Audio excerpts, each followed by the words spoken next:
Será que vale a pena entrar em Aeres 3, já que teve uma forte alta nos últimos 2 dias?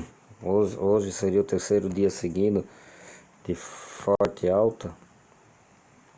Ela está agora com a saída do Negrão, ela está tentando romper um topinho no diário, já formando o canal de alta.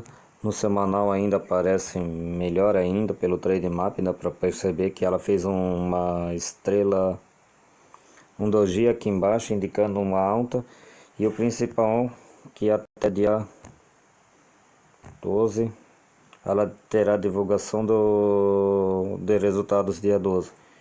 Eu vou pegar só 100 dela no termo, aliás, de 100 a 200 dela no termo, com máximo de 8,30. Deixa eu jogar no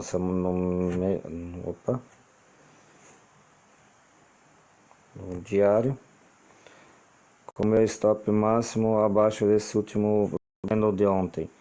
E só puxar o stop aqui vai ficar em... fugiu em 8,30, e o lucro vou tentar buscar os R$10. Com 10, próximo a 8,86 eu estou saindo da primeira parte, e os outros vou tentar jogar para até dia 12 na divulgação do resultado.